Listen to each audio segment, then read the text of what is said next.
आगे आ जाइए। क्या कहेंगे सर? मित्रों, ये क्या देश का, मैं कह सकता हूँ कि देश का सबसे बड़ा लोकतंत्र, उस लोकतंत्र का पर्व ये संपन्न हुआ और आज 4 जून को देश भर में इसके परिणाम वो निकाले जा रहे हैं। काफ़ी परिणाम एक प्रकार से अब संपन्न हो गए हैं। जो अनुमान थे सुबह वो भी फाइनलिटी की तरफ बढ़ रहे हैं। कहीं कहीं कुछ राउंड बाकी हैं और मुझे लगता है कि आज सायंकाल तक पूरी पिक्चर स्पष्ट हो जाएगी। अगर मैं हरियाणा की बात करता हूं तो अभी मोटे रूप से 10 सीटें, इनका तो मैं कह सकता हूं कि प्राय क्लियर है।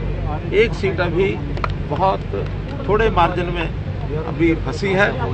फाइनल निर्णय आने पर ही पता लगेगा। जो 10 हैं उसमें 9 लोकसभा, 1 विधानसभा और इन 10 में से 6 सीटें भारतीय जनता पार्टी ने एक प्रकार से फाइनली जीत ली हैं। 4 सीटें कांग्रेस के खाते में गई हैं। 1 सीट सोनीपत की, जैसा ही उसके अनुमान और पुख्ता हो जाएंगे उसकी जानकारी मिलेगी। मैं इस अवसर पर इतना ही कह सकता हूं कि भले क्लेम सबका अपना अपना होता है, हम भी अपना क्लेम कर रहे थे, कांग्रेस पार्टी अपना क्लेम कर रही थी, लेकिन अंतोगत्वा जब परिणाम सामने होता है तो वो जनता का दिया हुआ वर्डिक्ट होता है। मैं उस जनता के दिए वर्डिक्ट को स्वीकार करता हूं और बहुत बहुत धन्यवाद करता हूं सब लोगों का, नागरिकों का, जिन्होंने इस चुनाव को बहुत ही पीसफुल तरीके से संपन्न कराया।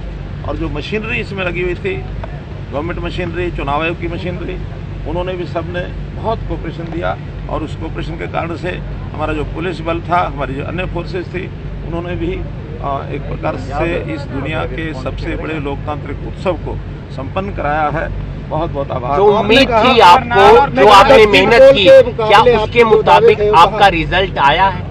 मैंने बताया ना कि विधानसभा हम चुनाव जीते हैं, जो बाई इलेक्शन था, और पूरे हरियाणा में मैंने बताया लोकसभा में अभी उस 10 में से 5 सीटें क्लियर हैं।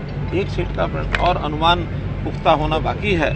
तो ऐसे सब सीटें आने के बाद अब अनुमान यानी हमारा क्लेम कुछ भी हो, कारण क्या समझ रहे हैं जी? क्लेम सब अपनी अपनी पार्टियां सब करती हैं और उसमें जो सीटें गई भी हैं, 2 सीटें तो बड़े मार्जिन से गई हैं, उसको मैं स्वीकार करता हूँ, वो हार है। बाकी सीटें बहुत थोड़े थोड़े मार्जिन पर गई हैं।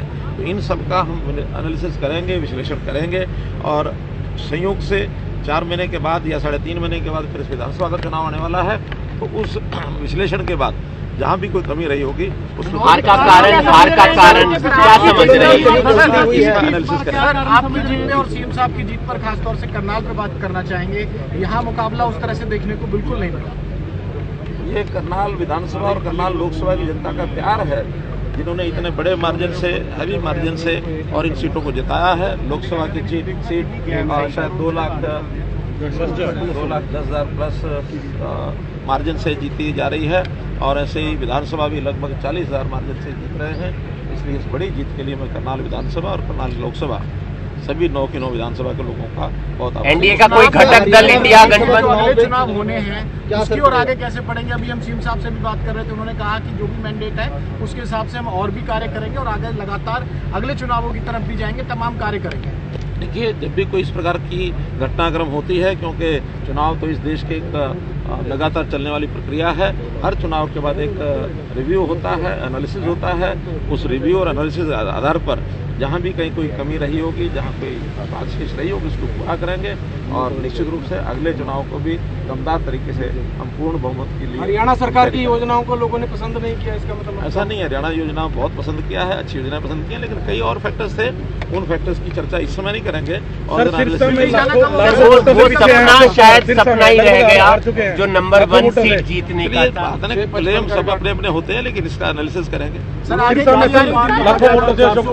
हार चुके हैं सिरसा से? नहीं, लगभग क्या हार ही चुके हैं, हमने मान लिया है।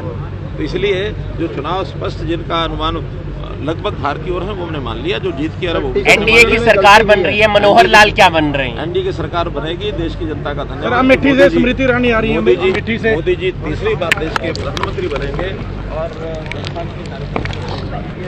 आगे आने वाले 5 साल की बना हुआ है। आप क्या बन रहे हैं? सांसद बनाकर नहीं बल्कि एक और बनाकर भेजा है, वो क्या सीट हो सकती है, ये राजनाथ सिंह जी नरेंद्र मोदी जी बताएंगे। जिम्मेदारी तो आप देख सकते हैं